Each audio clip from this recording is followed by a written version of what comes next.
these two. You two look freaky. We got that nasty aura. Our entire foundation is trust, and we're best friends, and that's for a reason. I got to see the truest parts of who you are because shit was so bad at one point. You felt like I was abusing your patience and your grace. Everybody thinks that's so hot. Like, oh my God, we get down, the neighbors know my name.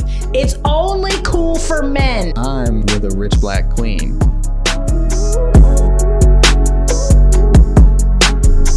I just feel like nobody ever talks about like the walk of shame you have to do in your own apartment complex when your walls are literally thin like paper.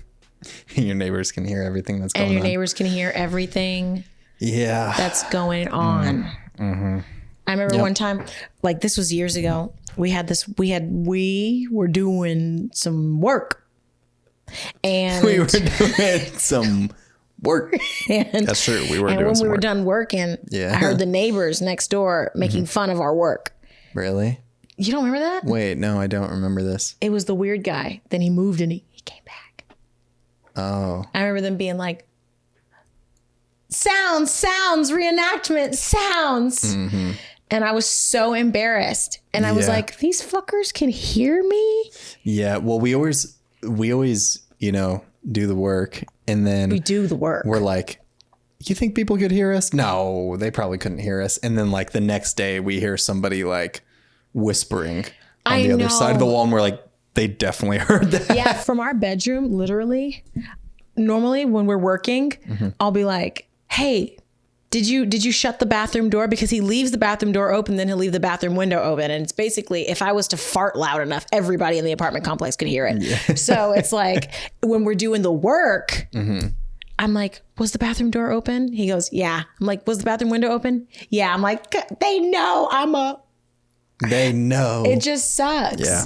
Mm-hmm. It's really like nobody ever talks about that walk of shame. It's always, oh, we saw you come here last night and you left in that same outfit. You know what's worse? Mm-hmm. And then I'm always like, they don't know who it is. They don't know who's in that apartment. Who's in that apartment unit? But I'm like, they totally we walk do. around and they're like, it's these two. You two look freaky. You guys look like you guys get freaky. We got that nasty aura. I feel like people see us outside of our, like in our complex they area. They know like, it's us. And that is so embarrassing. I really wish our walls were thicker. And it's like, I hope the neighbors know my name, my name. You know that song? By Trey Songz? Yeah. Uh-huh. Yeah. Yeah. That's what's happening. Everybody thinks that's so hot. Like, oh my God, we get down, the neighbors know my name. It's only cool for men. It's not cool for me. Nobody's thinking, wow, like, that girl's putting in work. Congratulations. Yeah, nobody's thinking, wow, good job, dude. That's funny. You guys are working really good together. Nobody's thinking that. When they see him, they think he's the man. When they see me, negative thoughts, I guarantee it. Like, oh my God, why can't she keep quiet? I don't know. Why can't she keep quiet? You ever worked this hard? Yeah. Mm-hmm. We're working hard. It's hard work. Yeah. It's hard work. We're working hard. I be hardly working. He be working hard. That's Sorry. true. Sorry. Yeah, it's TMI. We're getting crazy on the podcast these days. We're getting crazy. Anyway, soundproof your bedrooms. Don't listen to me and don't look at me when you see me in the hallway. You know where the noise came from, you fuck. Yeah. I'm feeling so insane today. All right, guys, what's going on? Welcome back to Hanging Out Forever. We're back again. Our last episode was pretty crazy. My name is Asia Corinne, your host. I'm here with my boyfriend of 8 years. Beautiful, handsome, sex man. Grant Blackwell, workman. I'm a working man. Working man. Yeah, I like that word for that. Working, yeah. I'm a working man. He's a working man. Yeah, so we're back. And yeah, last episode was pretty crazy because we did the listener letters, which like, I'm just like, I can't believe these people are I know. Dropping all this on us. I know. This is crazy. Respect. It's content. We appreciate it's that. Content, That's baby. clip. That's a clip. That's a clip. So they're dropping some gems and I was like, wow. But yeah, so go watch that episode if you haven't, because it was like insane. The stories that we were reading were crazy. Yeah. Yeah. So if you do want to be featured on our podcast, go ahead and drop us a listener letter. We are accepting them all year round, baby. It doesn't matter what you got to say. Tell us. Yeah. Tell mama. Let us know. And we'll do more of those episodes. Yeah. We're looking at doing once a month, a listener letter review. So go ahead and start submitting and we'll check them out. But we have a very interesting topic that we wanted to talk about on this podcast episode. And it definitely has to do with resolving conflict in relationships, navigating conflict in relationships, and money. Yeah. Which can be, the thing that brings a lot of conflict to a relationship. That's a good point. Yeah. How much of our relationship... That's like the number one... Isn't that like the number one thing? Finances. Why people break up? Yeah. It's finances. How much of our relationship issues, like how much of our like relationship-based turbulence do you think has revolved around money? Like if you had to cut it up into a percentage, 100 being all of it, 10% being basically none of it. I think maybe like 70%. That's what I would say too. 70%. 70%. Because I mean, it's just, it's the one thing that is like a conflict in everybody's life, whether you're in a relationship or not, I feel is, lack of money or even getting a lot of money can be a conflict too. Yeah. In a lot of different ways. So money has a huge part in it for sure, and we've gone through everything. We've gone through me not making as much money and then me making a lot of money, and we've gone through it all. Yeah. And so, and we've had conflict in both lanes, but as long as you're like willing to put in the work to navigate it, then you guys will get through it and get on the other side of it. So I think that we're on the other side of a lot of it. Yeah. But there's also a lot going on in my life now where things are changing financially, and, a lot of new great opportunities that, could bring conflict. And so that at the moment we are navigating something. Yeah. But yeah, I have, full confidence in us because we've gone through everything, been through a lot. You look hot as hell. First of all, I love it when you wear all black. You look all debonair, like you really throw it down like a working man does. We keep going back to work. But, all I want to talk about is work. All I want to do is work. I know. Yeah, I'm a working girl. I mean, you look great. I love that red tracksuit. It's so hot. Yeah. Thank you. Sorry. Yeah. Getting flashbacks of work. All right. Let's get back to the business. We've done the work. Let's get back to the business. We've done the work. Now we got to get to the business. Yeah. So, just in line with what you were saying. So we have always had issues with finances in our relationship, but not like so much so that we can't do things or that we don't have access. And it's just, I think that I had a level of expectation of what I wanted you to be making. It's more about the freedoms that I wanted us to have more than it is about the dollar amount that I wanted you to make. Well, it's like the freedoms that you wanted us to have and when we have them, Yeah. Now. Yeah. Where things take time, and obviously we're entrepreneurs and we're building businesses, and that takes time. So yeah. And I think that people often romanticize being with an entrepreneur. Everybody's like, oh my God, being with an entrepreneur is so hot. It's so steamy. It's so cool that I'm with a man that has his own business. Yeah. That shit is hard. It is so hard. And I didn't realize how hard it was until we both lost our very cushy corporate freelance entrepreneurial job. Yeah. I didn't realize how hard it was to date an entrepreneur until then, because it wasn't until then that you actually had to grind and keep your nose down and lock in and be a true entrepreneur. And I always thought I was one of those girls that could support an entrepreneur and cheer on her entrepreneurial man and blah, blah, blah. Yeah. But then when it came to not having stability and not having consistent income, I realized that I lost it. And I was just like, I can't do this. And I don't know how long this is going to take. And this is freaking me out because I've had so much financial instability in my life growing up, with my dad, having a lot of money and then losing everything and then getting evicted and all these other things. So it's I've always felt like I thought I could be with an entrepreneur. But when you really got into that deep entrepreneurial mode, I realized how deeply it would affect me to feel like certain instances from my childhood were being I don't like to use the word triggered, but activated. Yeah. And so that was really, it's a scary ride, and it's so scary. There's not as much security obviously with it. And it takes a lot of trust and being we got it. We're going to do it. You know, you got it. You're going to do it. And it takes a lot of that, but also, obviously I would have preferred it of me going through all of that and then meeting you.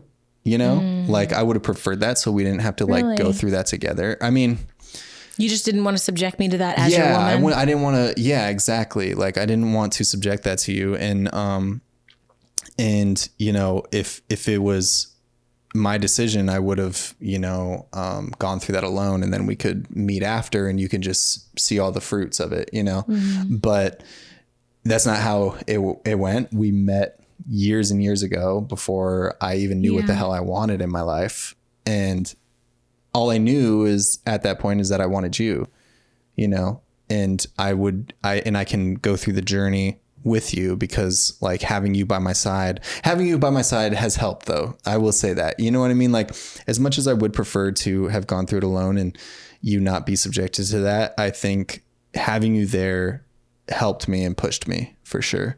And also at that time I was like, I just want her in my life, you know, I just want her to be in my life and I don't want her to slip through my fingers in that way. So I got to lock it down, you know? Yeah. And so that's kind of why I was like, you know, I don't have everything together right now, but I know that I want her and I want her in my life forever, whatever comes with it or whatever comes in the future. And so over time I started to know what I wanted, started to learn what I wanted.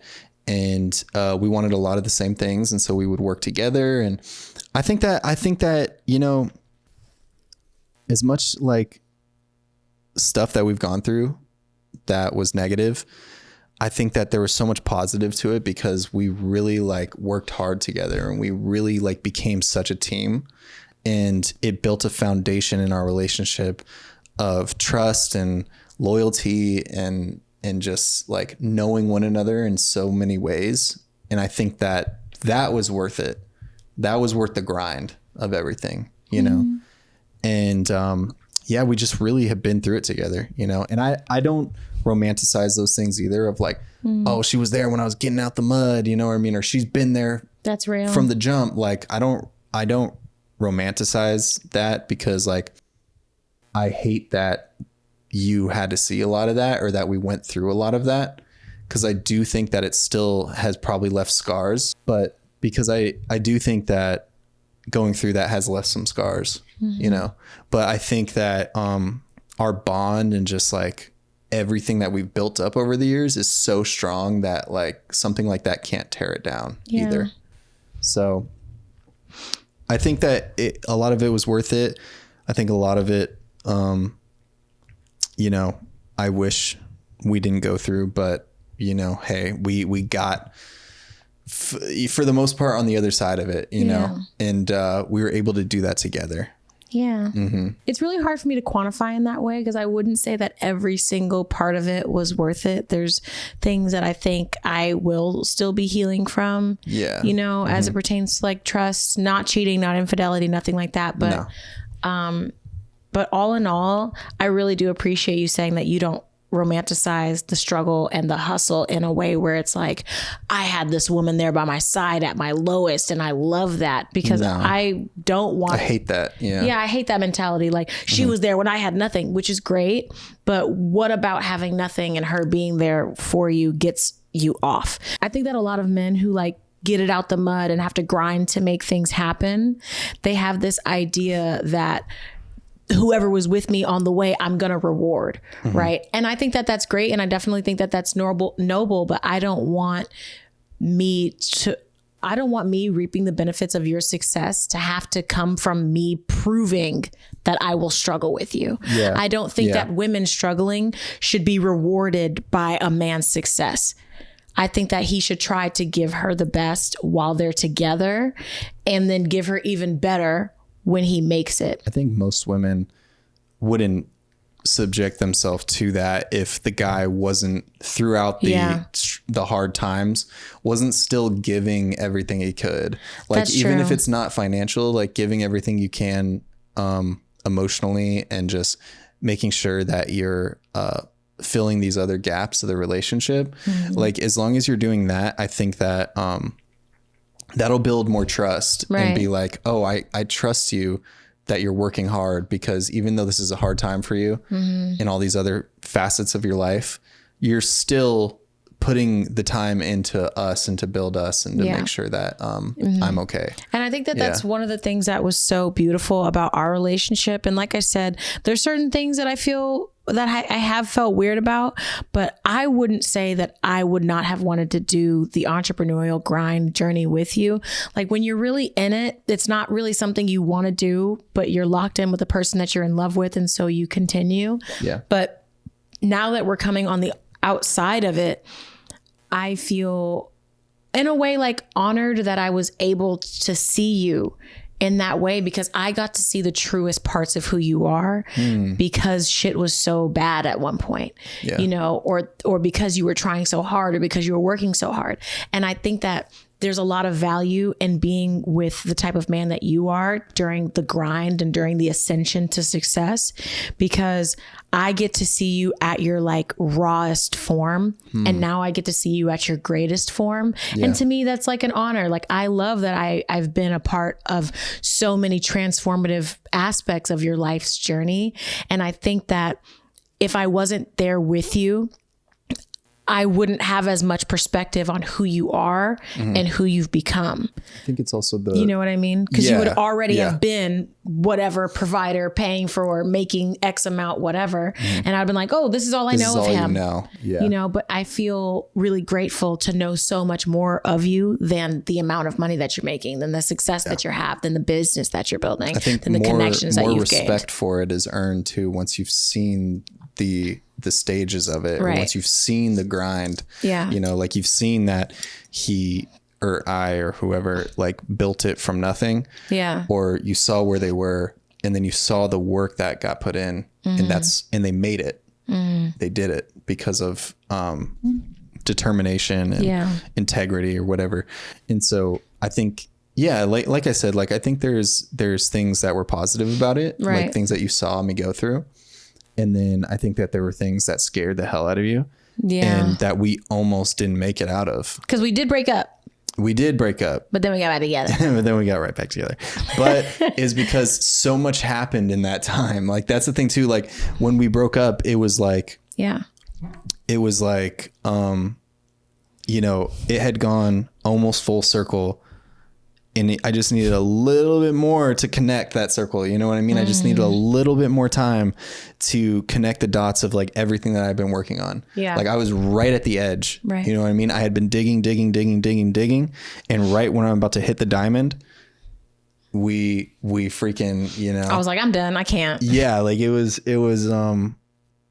tough. It was a really tough time. So like, you know, I can't blame you for like, you know, being like, okay, like, dang, what's going on here? You know, I can't blame you. And so, you know, it just like, it was one of those things where I'd been grinding for so long, and like, I'm like, no, I have to focus on this. Like you're like, no, dude, just do something else, do anything else. I'm like, no, trust me. Like this is good. And you had the trust in me. You know what I mean? You did have the trust there. The trust was there. Like our entire foundation is trust, and we're best friends, and that's for a reason, you know? And so the trust was always there. It just got to a point where it was so hard. And, you know, you felt like I was abusing that my power. Patience. Abusing your patience and your grace and things like that. And like, and you hate that when people are taking advantage of you in some type of way. You're very sensitive to that. And so, you know, any sight of like me possibly taking advantage of you, you're like, I'm done. Like you want to know, that's so right, you know? And so, that's why like that entire period that we went through everything, like I didn't blame you at all. You know, there was no blame at all there. And it was like, I couldn't be like, oh, if you only waited like, you know, one more month or whatever, you know, the time was, you know, I couldn't do that. And so even in that time, everything was still up in the air, and I still didn't know for sure. You know, I didn't have that security yet. And, things have like changed drastically, you know, over time, over months. And like our relationship has changed drastically as well in a lot of ways, you know. but we still have that foundation of trust that we built over time through all those hard times. Yeah. You know? And it's so interesting because like, I would never say that we were poor ever. No, and it's like, it's so relative because we were going to Europe and then there's people who have never left the state, but it's also like I have a standard and a want for the type of lifestyle that I want. You have a standard and a want for the type of lifestyle that you want. So I think that our struggles financially were relative to what it is that we want and the lifestyle that we want to live. Yeah. Right. So it's like whatever, but. And we're particular too of how we get it too. Because we don't want to work for other people. We can't work for other people. And we just know that if we did give into that of being like, you know what, I'm just going to go do this job that maybe I hate it, but it's financially secure. We know that over time that would probably build the same amount of resentment that would build if we were struggling in some type of way. Yeah. And I think that like, it's funny because I think that this conversation is not about conflict. I think it's about dating. I think it's about entrepreneurial dating. Yeah. It's funny because I have what I would consider a regular job, but it's also not a regular job because it's kind of loose. But where you are right now financially is allowing me to take a leap of faith on what we're doing and allowing me to be like, okay, I'm not going to have this job for that much longer because I know that you got my back, that you can support me, that you can make a way for us and that you're doing so well that I'm like helping you with your business. And I think that I always thought, and I really do think that this is a function of Blackness or a function of being Black, is that we so often what's the word? Not idolize. I think that the function of being Black is that we so often idolize the struggle and idolize getting it out the mud and idolize getting it on our own and making it happen. That, especially as women, I'm going to talk for Black women, that I have to get it on my own and I have to be an independent woman and I have to do this and I have to do that. That I also had that mindset. And I think at this point in my life and in our relationship, that's the type of propaganda I will no longer fall for because I've always thought that I have to be bigger than whoever I'm with. I have to be so big that I can take care of myself no matter what. Yeah. Right. But for the first time in my life, I'm realizing I do want to be somebody rich's wife, actually, and let them give me money to go fund my little frolicking escapades. I think now, like, we have that trust that you can trust me to give over the power or whatever you want to call it. You know, like you trust me to have that responsibility in my hands. Like I'm not going to abuse it. If I'm taking care of you in that way, you know that I'm not going to abuse that or try to pull things out from under you if things don't go my way. You know that that's not who I am. And it took time to vet and make sure that that was the case. Cause I mean, there's situations where women will start dating a guy and he'll start immediately paying her bills, taking care of her. Oh, come live with me. You know what I mean? I'll give you an allowance, whatever. And anytime it doesn't go his way, he can pull everything out and they'll use that against you, you know? So I think over time we've built that trust to where if we do get to a point where you can just relax and rely on me, there's not going to be any type of stress there of like, oh, he could take this out from under me or use this against me in some type of way. And I think you'll always have your own thing going on. Like, you know what I mean? Like you're a very independent person in that way, you know, you're very selfless and everything like that. But, you always like want that independence though, like that. And that's something I love about you, you know? Thank you. It's funny because when you didn't have as much financial access, I was worried that our relationship wouldn't be sustainable because I know what I need for my life.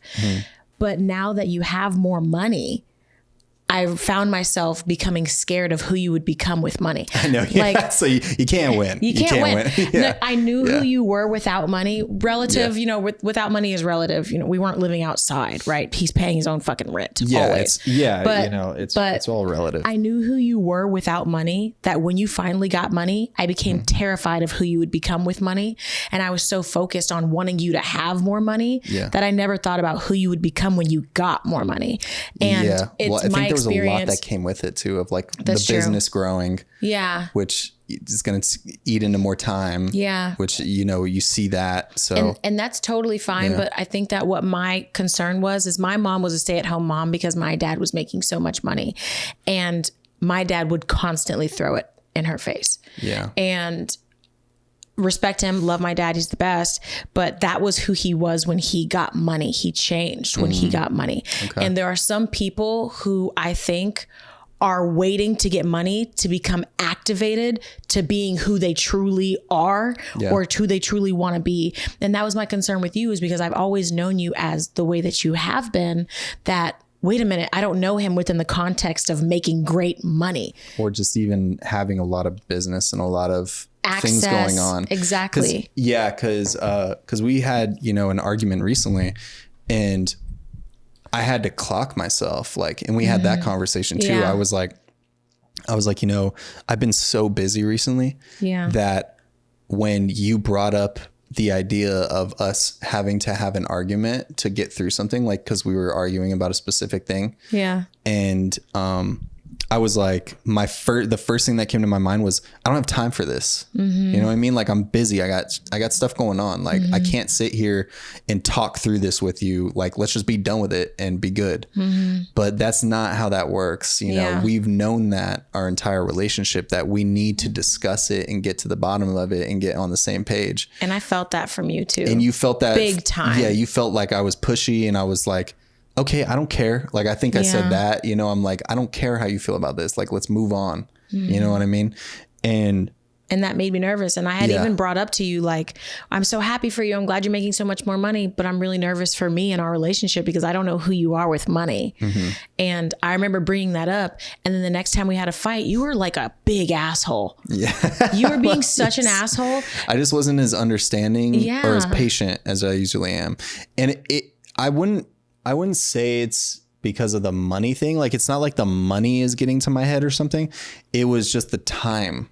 Like, I'm trying my best to like manage my time nowadays, because there's so much going on that I'm just like, how do I even have time for all of it? You know? Yeah. And I just have to realize that, you know, it's all about prioritizing. It's all about orchestrating your time and making time for the things that are really important, you know? And so I can get as much work done as possible, but I also need to make sure that I'm putting time into us, because this is really, at the end of the day, this is the most important thing to me, is us. And so I have to remember that even in the hard times where I'm frustrated or we're angry at one another, like, I have to remember, especially in those times, how important this is to me, you know? And it can be hard to see that in those times, but as long as I can continue to check myself and be like, hey, like, chill out. Mm-hmm. You'll be able to get the work done that you need to get done. Take this time to be with her. Yeah. You have to. And I really appreciate that, because I think a part of you being able to step into this totally new business era of your life is me kind of taking a backseat. Like, I don't feel like I've forced you to compete with your business or your relationship. Yeah. And like I said earlier, being an entrepreneurial relationship is not for everybody. Having your man or your woman be an entrepreneur is not for everybody, because there's late nights. Like, I think something that's really been affecting me recently is that we don't go to sleep together at the same time anymore. Mm-hmm. And I didn't realize how much that was like messing with my actual sleep cycle. And I've been feeling lonely. Yeah. But you're around, but we're not connecting intimately or intentionally as much as we used to, because you're so busy. And instead of getting on your ass about it, I just have to calmly bring it up, like, I miss you, or I'm sad, or anything like that. I do be crying, but I'm not like throwing a fit and making it about me. It's more like, I'm really happy for you, but I just miss us, you know? Yeah. And I have to realize that this is going to be a very difficult month, because everything happened at once. That's how it happens for Grant. Good for him. I have to make sure that I'm giving space to you to allow you to navigate growth. Yeah. Without feeling like you're going to lose me also. And I think that when we fight, it felt like, oh my God, he doesn't care about me anymore because he has all of these things now. He's got this access. He has these relationships. And I was like feeling a little bit like a placeholder, especially because I felt like you did not care about what I was trying to express to you was an issue for me. Exactly. And when I literally was in Europe and I was like, you know what? Bye. And I hung up. And I was like, I'm not talking to his ass for however long. And we went a whole 24 hours without talking to each other. That's the longest we have gone without talking to each other in like years. Yeah. Especially when we have arguments like that. Usually we connect back and yeah. And I fully expected for us to get on the phone the next time and for you to double down. So when we talked the next time and you were like, hey, I'm really sorry, it totally made me feel like so safe. Yeah. And so I had to take that time in between to check myself and be like, I don't even know. It was like a ego check almost, like of, dude, you're getting like so in your head about this, you know, like, or you're getting so hard headed about this. And that's never who I've been. You know? You have always been hard headed, Grant. Be serious. Well, no, but not in that way though. I've been stubborn. I've been stubborn, but when it comes to arguments and things like that, like I feel like I always take the time for us to process, you know, and I just didn't feel like I needed to do that this time for whatever reason. I was like, I'm busy. So like, yeah. Let's figure this out and let's move on. But that's not how you get through things. You know, that's not how you need to take the time to process and get on the same page. So I just wasn't giving the space for that. And then I realized that and I was like, let me take a step back and give us the space we need. Yeah.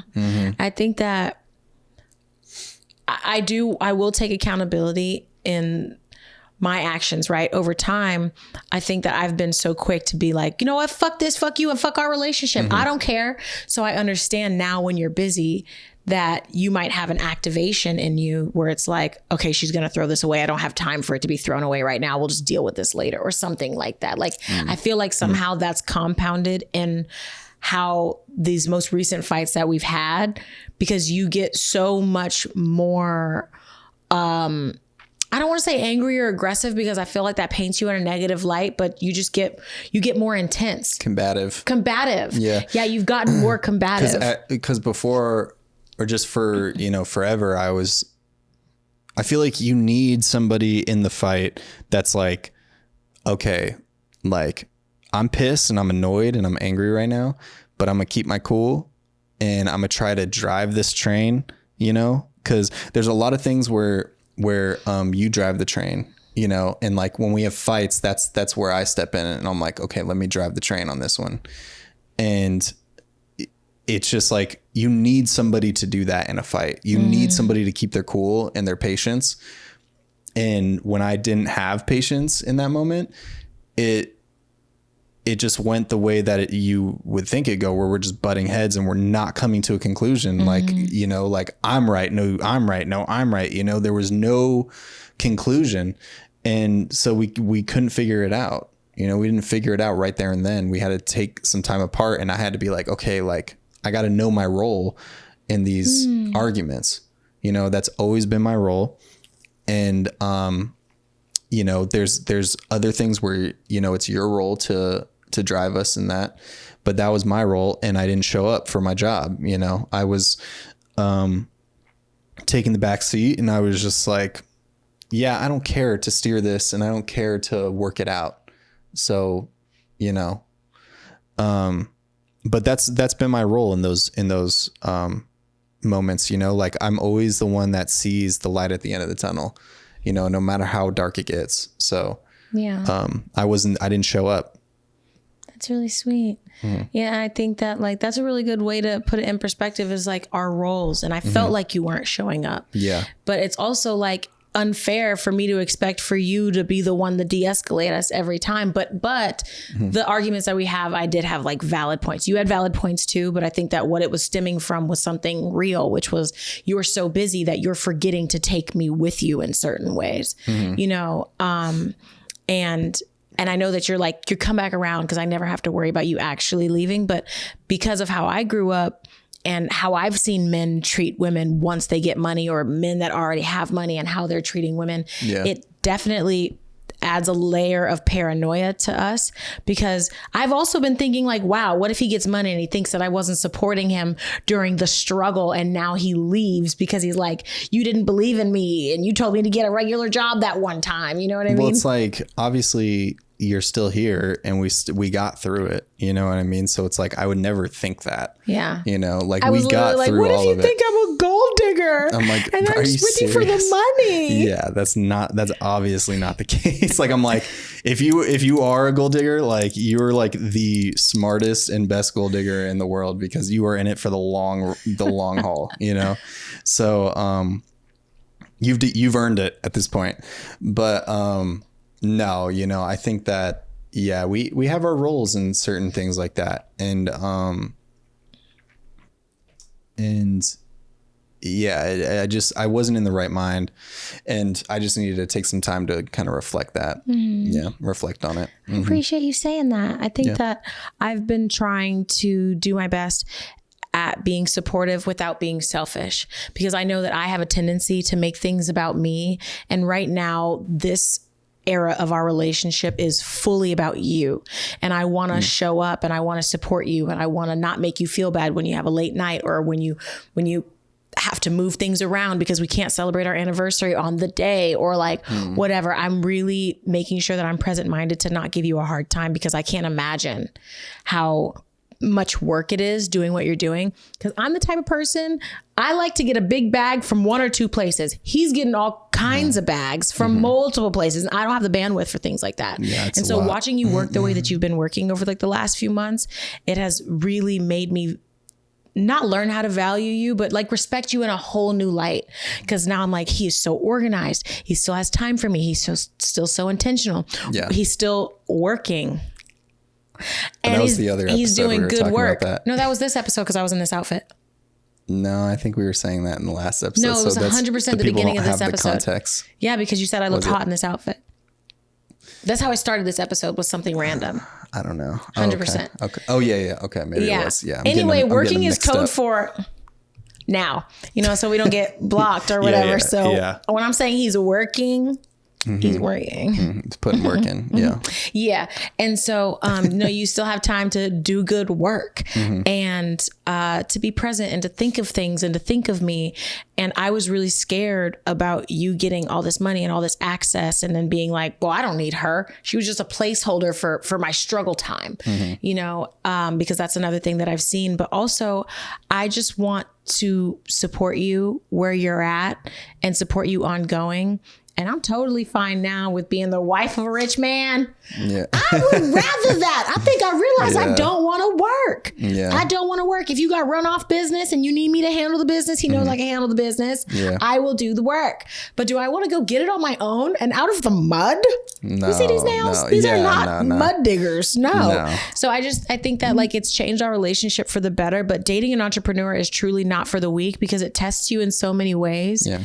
And I think that there is an even greater test oftentimes for women who are dating men who are entrepreneurs, because not that my test is greater than yours, but it's about resilience. Like, you know, you're going to make it through, but I don't always know what your vision is if you're not always like telling me every step of the way, and it's not your job to let me know every step of the way. Right.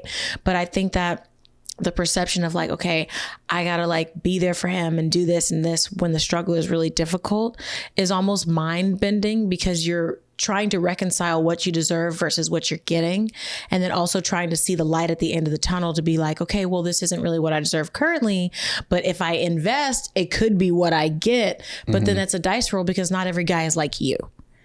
Yeah. You know, I mean, that's the thing. It's like, does that make sense? Yeah, because I mean, there was so many factors of our relationship and of my personality and like things like that came into play during all that time of the grind, or whatever you want to call it. You know, like the fact that I was still being very intentional with you and helping you with certain things, and we were helping each other, and the trust was like built, you know, it was like so obvious that like you're not in it just because the money or whatever. And it was obvious that I'm not in it for bad intentions, whatever.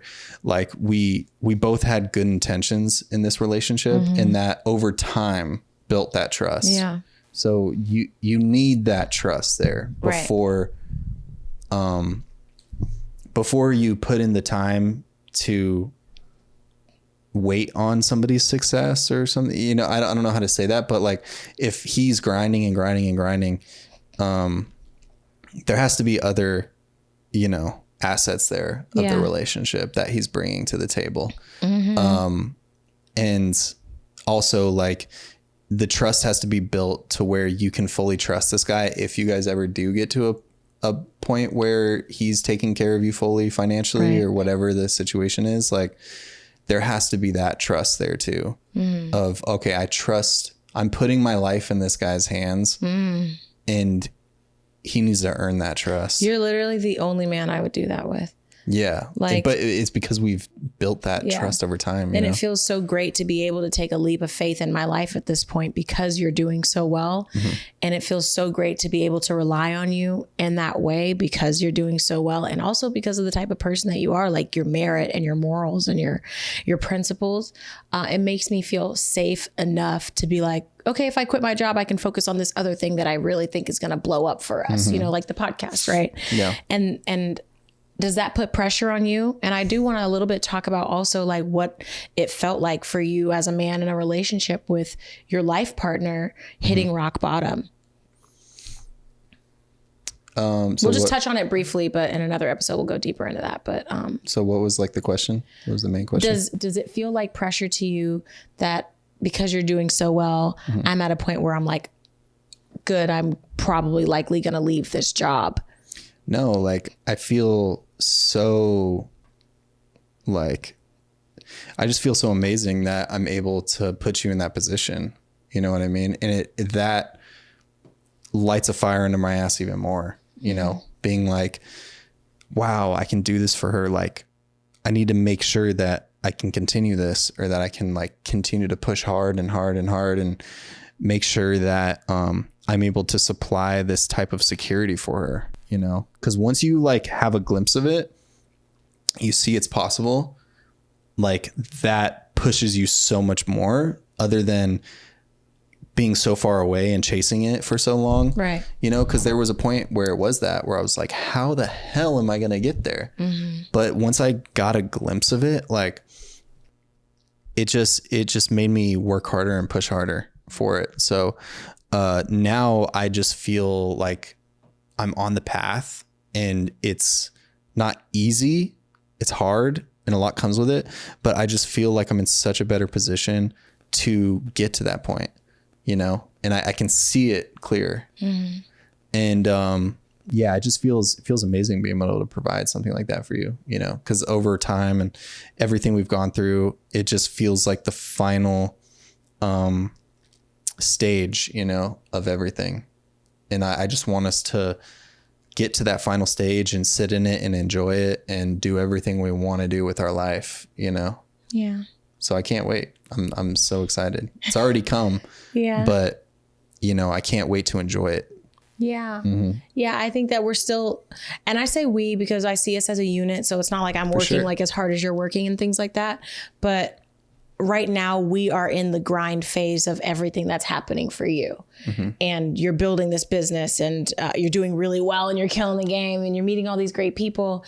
But it's been so busy that we haven't quite yet had the chance to enjoy the fruits of the labor. Exactly. Yeah. And I'm very much looking forward to when that happens, to when we're able to like relax and be like, wow, Grant. But there's already like, we haven't been able to fully enjoy it, but there's already this sense of relief that is like, oh my God, just so much weight off our backs, you know? So like we're enjoying that right now, but once we can actually like enjoy things, you know, superficial things or whatever it may be. Superficial things. Yeah. Like once we can enjoy those, then it'll like really feel real. I feel. I do, you know, want to briefly get into, and then we'll do another episode on this because I would love to know your perspective and kind of interview you from rags to riches.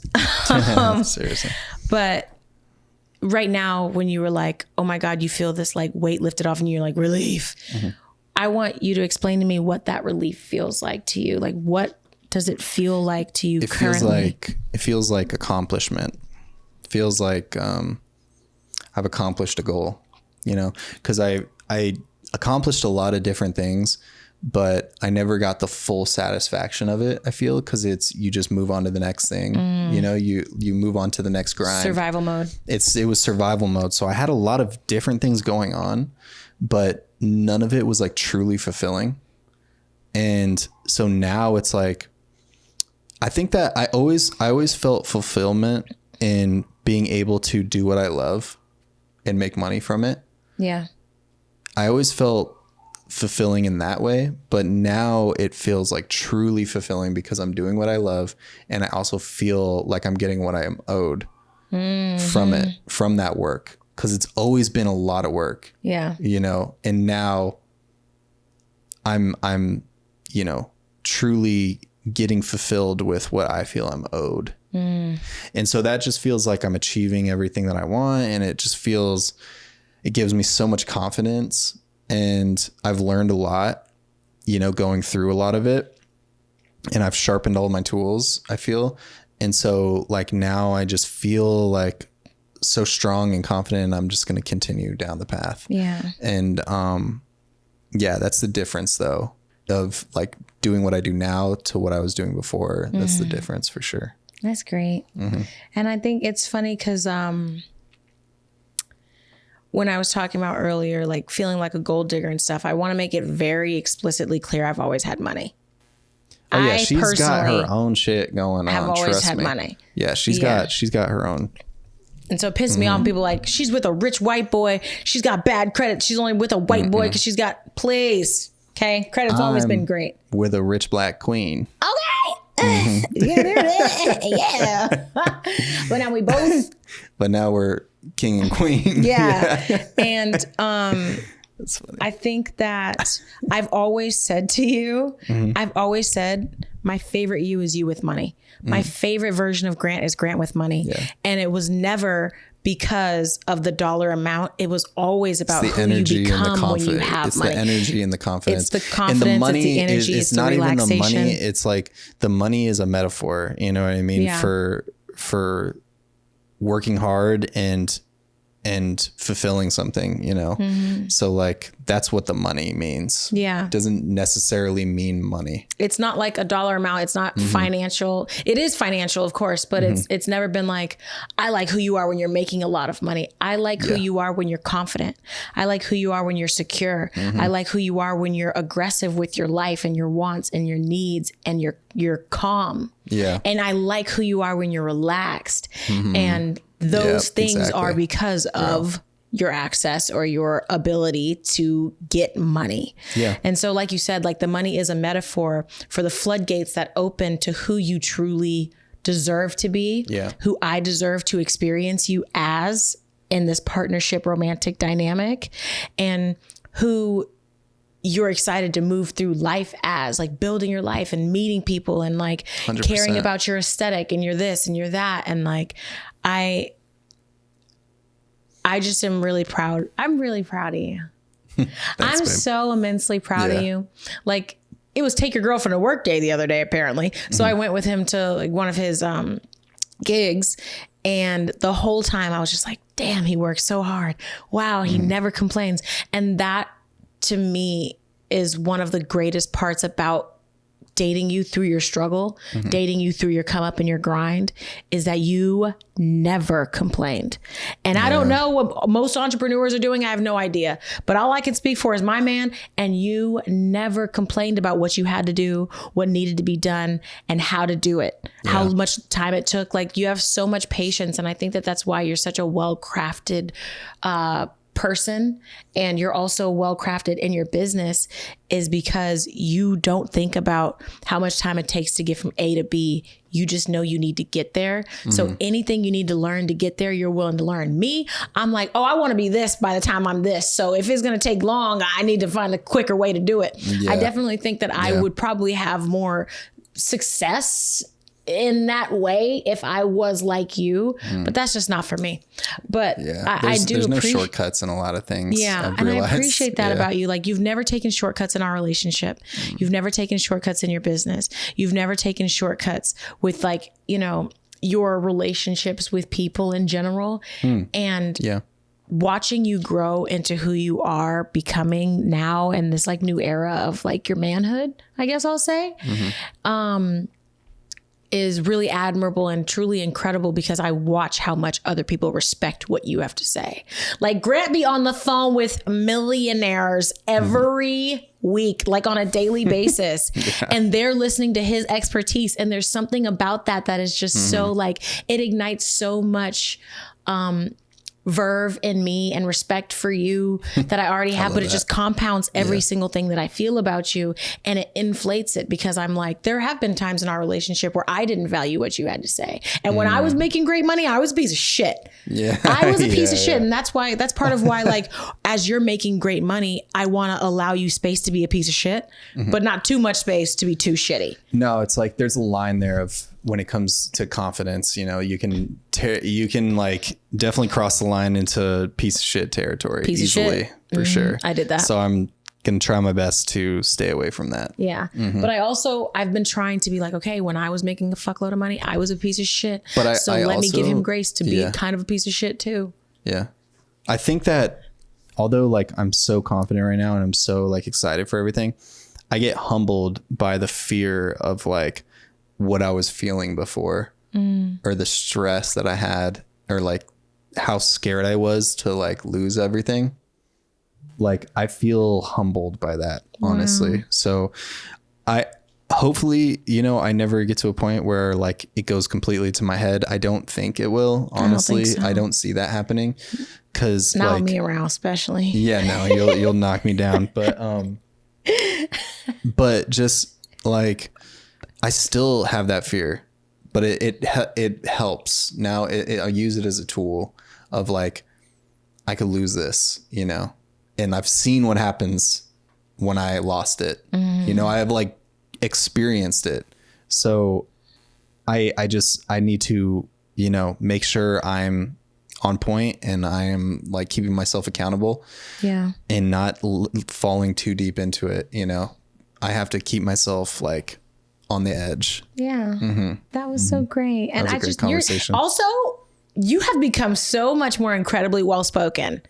Talking to all these millionaires. Ooh, I promise. There is something like about like all the business calls, because before I was just doing a lot of like work from home, you know, and it was kind of like editing work and things like that. But now I have to get on a lot of calls and kind of talk with people and clients, whatever you want to say.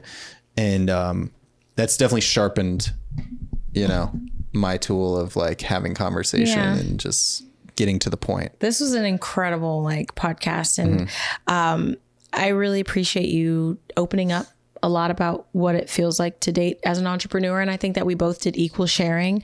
So I think in the next two episodes, it was great.